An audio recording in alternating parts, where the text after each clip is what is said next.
Salam saudara yang dikasihi oleh Yahweh. Kita bersyukur di minggu kelima bulan Agustus ini masih diberikan kuat dan sehat. Itu semua karena kemurahan Bapa di surga. Sebelumnya kita berdoa sebelum mendengarkan firman Yahweh. Bapa dalam surga yang kami sembah dalam nama Tuhan Yesus HaMasiah, hati kami penuh rasa syukur karena Engkau tetap selalu menjagai, melindungi, memelihara kami, sehingga kami ada sampai hari ini Bapa. Saat ini kami mau dengarkan firman-Mu, Roh Kudus urapi kami agar kami dikuatkan, diteguhkan melalui firman-Mu. Kami sambut firman-Mu dalam nama Tuhan Yesus kami berdoa, haleluya, amin. Pada kesempatan ini saya akan bawakan firman yang terambil dalam Matius pasal 24 ayat yang ke-14 yang berbunyi demikian. Dan Injil kerajaan ini akan diberitakan ke seluruh dunia sebagai kesaksian bagi semua bangsa dan kemudian akan datang kesudahannya.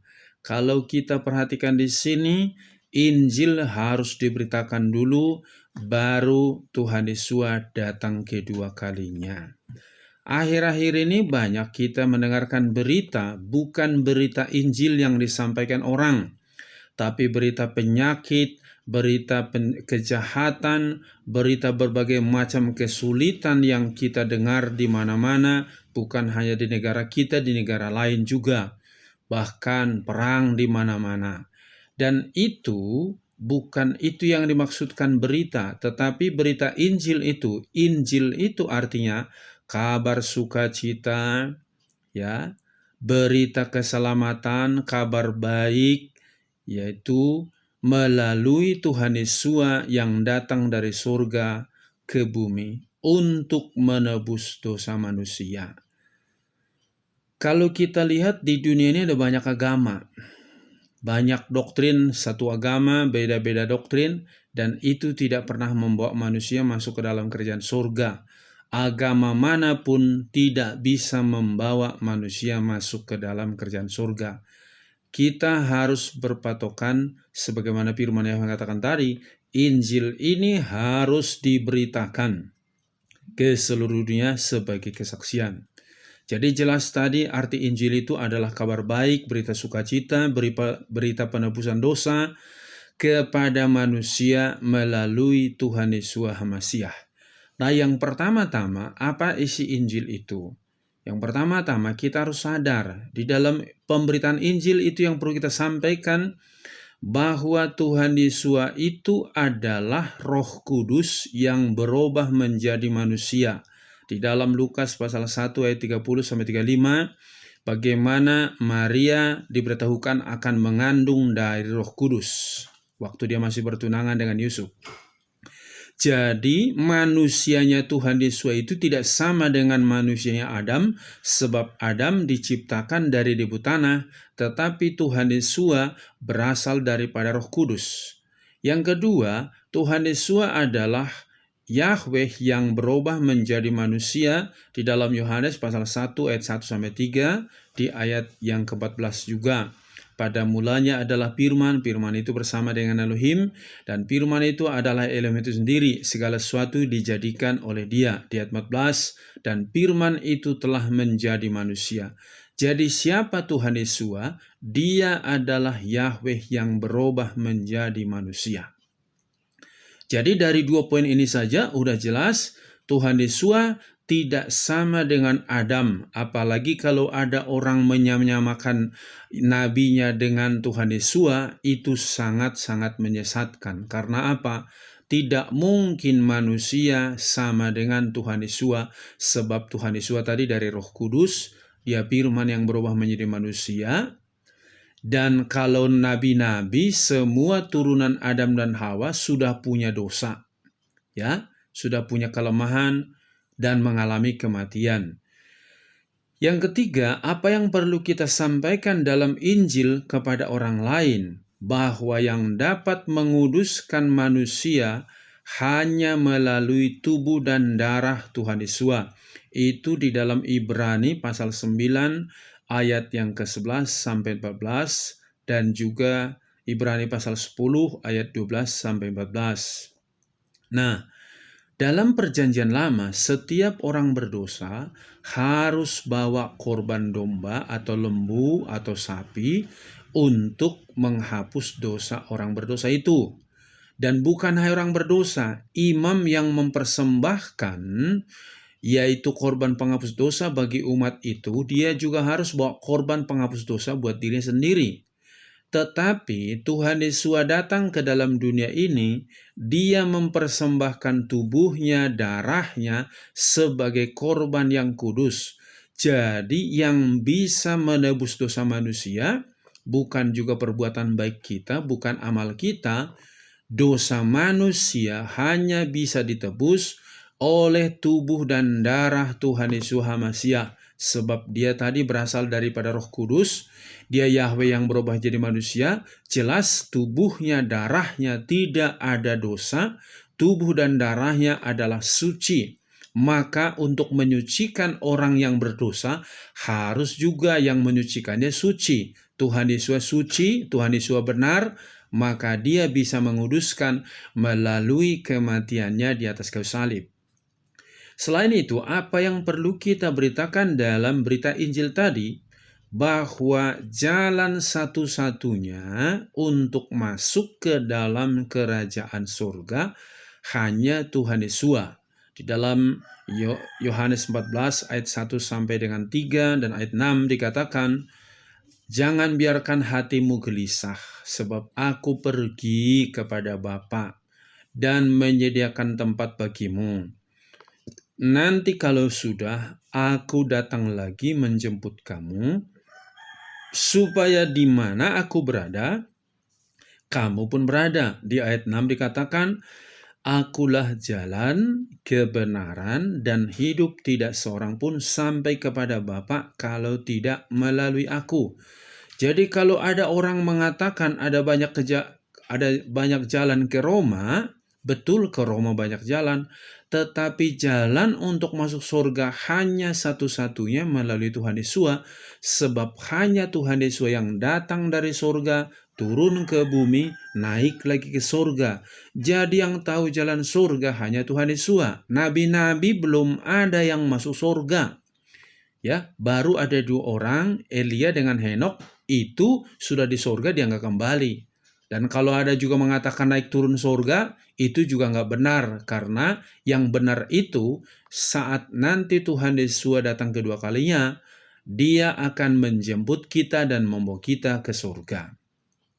Jadi kita harus tahu bahwa untuk masuk surga, bukan jalannya perbuatan baik, bukan jalannya amal, bukan jalannya agama, bukan jalannya karena engkau baik, bukan, tetapi jalan yang membawa kau masuk surga hanya Tuhan Yesus. Tentunya kalau engkau sudah dalam Tuhan Yesus itu, engkau dipulihkan, dibaharui menjadi kudus dan benar. Berikutnya, apalagi yang perlu kita sampaikan dalam berita Injil itu? Bahwa kita tahu akibat daripada dosa itu adalah maut. Di dalam 1 Korintus pasal 6 ayat 23 katakan, upah dosa adalah maut. Tetapi karunia Elohim adalah hidup kekal di dalam Tuhan Yesus. Jadi kita perhatikan di sini bahwa upah dosa adalah maut. Tuhan Yesus sudah kalahkan kematian. Dia ditangkap, diadili pada hari Kamis, hari Jumat disalibkan, dan kita tahu 3 hari kemudian dia bangkit lagi. Pada saat murid-muridnya datang ke kubur, kubur itu sudah kosong. Malaikat berkata, "Siapa yang kau cari?" Yaitu Tuhan Yesus. Dia tidak ada di sini, dia sudah bangkit dari kubur seperti yang dia katakan. Jadi kita lihat di sini, yang bisa mengalahkan kematian baru Tuhan Yesus. Nabi-nabi baru sampai 3 poin. Lahir, hidup, mati, dan masih dalam kubur. Bahkan ada nabi yang dianggap hebat, masih didoakan 5 waktu tiap hari supaya masuk surga. Katanya Nabi sempurna tapi masih didoakan supaya masuk surga. Di mana sempurnanya? Tuhan Yesus nggak perlu kita doakan supaya masuk surga karena memang dia berasal dari surga dan kembali ke surga. Dan dia sudah kalahkan kematian. Hanya cukup 3 hari dalam kubur. Setelah itu dia kalahkan kematian. Jadi dikatakan bahwa kematian itu sudah dikalahkan dalam 1 Korintus pasal 15 ayat 55 sampai dengan 58. Ya, maut sudah dikalahkan. Syukur kepada Elohim yang memberikan kepada kita melalui Tuhan Yesus ada yang mengalahkan maut itu, yaitu Tuhan Yesus. Jadi kita perhatikan di sini, siapapun manusia, kalau dia sudah ada di dalam Tuhan Yesus, dia ada jaminan keselamatan, yaitu pada saat kedatangan Tuhan Yesus kedua kalinya. Kalau ada juga orang mengatakan begini, ada orang meninggal, oh sekarang Bapak ini sudah berada di surga, itu juga keliru, itu bertentangan dengan Yohanes pasal 14 tadi. Nanti kalau sudah aku datang menjemput kamu, supaya di mana aku berada, kamu berada. Kalau orang meninggal itu langsung naik ke surga, nggak mungkin dijemput lagi. Jadi itu pengajaran yang salah. Kita sebagai anak-anak Tuhan jangan sekali-kali kalau ada keluarga meninggal, oh Bapak ini, Ibu ini sudah berada di sebelah kanan Bapak di surga. Jangan kamu mendahului daripada Tuhan Yesus. Belum waktunya dia masuk surga. Nanti kalau Tuhan Yesus datang kedua kalinya, dia jemput orang-orang yang sungguh-sungguh memiliki dia, yang hidup di dalam dia, maka dibawa masuk surga. Jadi jangan engkau sok pintar mendahului Tuhan Yesus. Dan pada kesempatan ini juga yang berikutnya, apa yang harus kita beritakan di dalam Injil itu?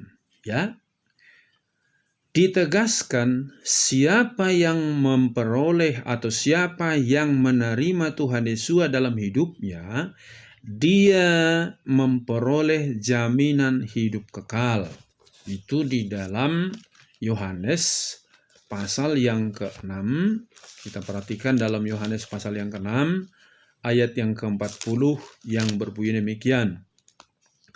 Dan inilah kehendak Dia yang telah mengutus aku, yaitu bahwa setiap orang yang melihat Putra dan percaya kepadanya, dia akan memperoleh hidup kekal, dan aku akan membangkitkan dia pada akhir zaman. Lihat di sini, yang menerima Tuhan Yesus memperoleh hidup yang kekal, ada jaminan, ada kepastian, dan dibangkitkan pada akhir zaman. Jadi kalau tadi ada orang bilang meninggal sudah ada di surga, dari mana dia dibangkitkan kalau sudah ada di surga? Orang meninggal masih dalam kubur, nanti akhir zaman pada saat kedatangan Tuhan Yesus baru dibangkitkan dan dibawa masuk surga. Jadi kita lihat di sini, hanya yang memiliki Tuhan Yesus yang memperoleh jaminan hidup kekal. Agama tidak menjamin hidup kekal. Perbuatan baik, amal tidak menjamin hidup kekal. Tapi yang bisa menjamin hidup kekal hanya di dalam Tuhan Yesus. Maka jika engkau memiliki Tuhan Yesus, mengundang dia dalam hatimu, menerima dia dalam hidupmu, maka engkau ada jaminan hidup yang kekal. Yang terakhir, yang ketujuh, yang perlu kita beritakan.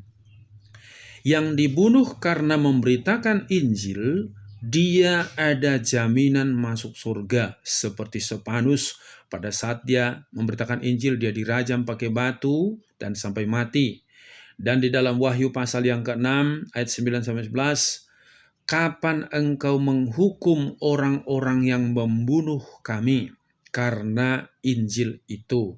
Tuhan Yesus katakan, tunggu waktunya karena belum genap jumlahnya. Jadi gara-gara memberitakan Injil engkau dibunuh, jangan takut. Sebab apa? Engkau ada jaminan hidup kekal. Tuhan Yesus mengatakan begini dalam Markus pasal 16, ayat 15-16, bahwa Injil itu harus diberitakan. ke seluruh dunia. Dalam Markus 8 ayat 35, siapa yang kehilangan nyawanya karena aku, dia akan memperolehnya. Jadi jangan takut memberitakan Injil. Mungkin engkau berkata, kalau aku beritakan Injil nanti aku takut dibunuh. Yakin, kalau gara-gara memberitakan Injil engkau dibunuh, ada jaminanmu masuk surga. Jadi akhir-akhir ini, stoplah memberitakan berita-berita yang bukan Injil. Tapi beritakanlah kabar baik itu, berita keselamatan melalui Tuhan Yesus, karena hanya Tuhan Yesus yang bisa menjamin keselamatan manusia. Amin. Sampai di sini firman Yahweh, kita berdoa. Bapa di surga, terima kasih atas kebenaran firman-Mu yang sudah kami dengarkan. Kami bersyukur betapa luar biasa kasih-Mu kepada kami ya Bapa. Engkau memberikan kami penebus juru selamat, yaitu Tuhan Yesus, yang telah datang ke dunia menebus dosa kami dengan mati di kayu salib, memberikan tubuh dan darahnya sebagai korban penghapus dosa. Dan Engkau telah mengalahkan kematian, dan Engkau telah bangkit dari kematian, dan Engkau kembali naik ke surga, menyediakan tempat yang mulia dan yang ajaib bagi kami anak-anak-Mu. Biarlah firman ini tertanam dalam hati setiap anak-anak-Mu, supaya punya keberanian, kuasa memberitakan Injil kepada orang-orang di sekelilingnya. Karena kami tahu tidak ada keselamatan di luar daripada Tuhan Yesus. Hanya di dalam Tuhan Yesus ada keselamatan. Hanya Tuhan Yesus yang menjamin keselamatan kami. Terima kasih Bapa, hidupkan firman ini dan bekerja di dalam setiap hati anak-anak-Mu, agar mereka juga mulai memberitakan Injil kepada orang-orang di sekeliling mereka. Berkati bapak-bapak, ibu-ibu, pemuda, remaja, anak-anak. Tetap berkati usaha pekerjaannya, studinya. Berkati bangsa dan negara kami. Teguhkan iman anak-anak-Mu supaya tetap memberitakan Injil apapun keadaan yang mereka hadapi saat ini. Mereka tetap menyatakan kebesaran kuasa-Mu. Terpujilah nama-Mu. Di dalam nama Tuhan Yesus kami berdoa. Haleluya. Amin. Salam. Yahweh berkati.